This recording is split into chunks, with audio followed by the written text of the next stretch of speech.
هو الذي يقوم به في هذه الأيام قطع الطرقات وإخافة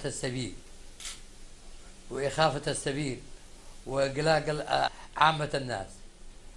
فلا بد من إعادة النظر من قبل كل القوى السياسية وبشكل مسؤول، دون تعاطف أو دون مجاملة، لأنه قام هذا الدستور في ظل نظامين نقيضين، نظام في شمال الوطن ونظام في جنوبه.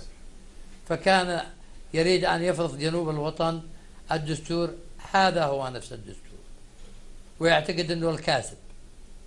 وشمال الوطن كان يريد يفرض نفس الدستور ويعتقد أنه الكاسب. أين الرجال الواعيين؟ أين الرجال الصادقين؟ أين الرجال المؤمنين؟ أين الرجال الذين يخافون الله؟ لماذا ما يقفوا مع الحوار؟ يقفون مع الحوار والوصول إلى حلول مرضية.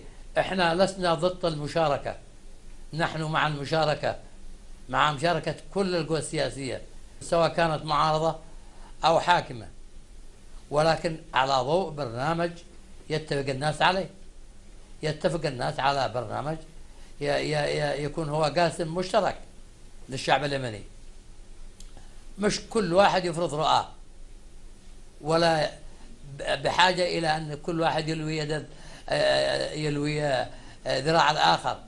هذا مفهوم خاطئ ومفهوم متخلف ومفهوم جاهل. فأكرر التحية إلى شعبنا اليمني الصامد، إلى الرجال والنساء في كل قرية وفي كل حدب وصوب، في الداخل والخارج.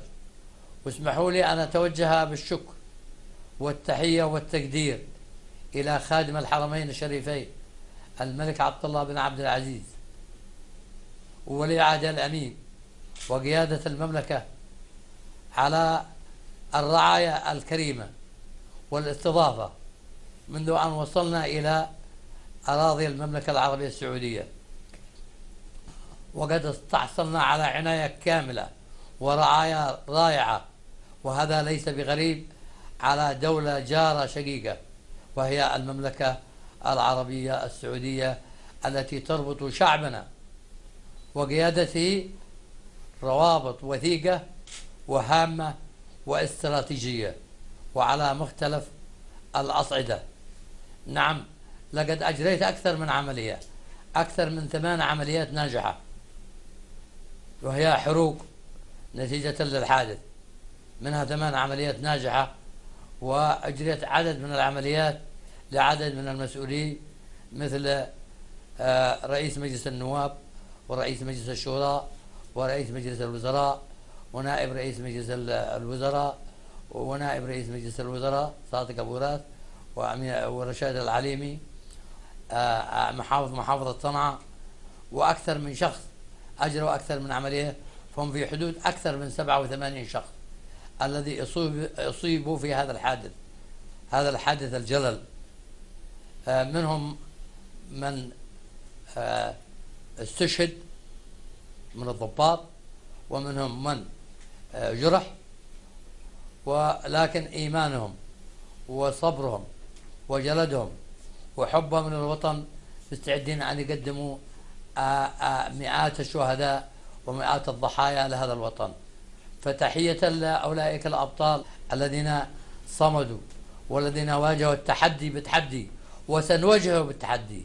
لن ننسى أن نتوجه بالشكر والتقدير والاعتزاز إلى المؤسسة العسكرية والأمنية الوطنية الذي وقفت إلى جانب الشرعية الدستورية ومعها الشرفاء من أبناء شعبنا اليمني العظيم. فهذه المواقف ليست غريبة على هذه المؤسسة الوطنية الكبرى الذي هي ملك كل أبناء الوطن. أوجه الشكر إلى الأخ نائب رئيس الجمهورية على كل جهوده الذي يبذلها من أجل رأب الصد بين كل أطراف العمل السياسي، وندعو له بالتوفيق. تحياتي مرة أخرى مع تحياتي إلى قيادة المملكة العربية السعودية، والسلام عليكم ورحمة الله وبركاته.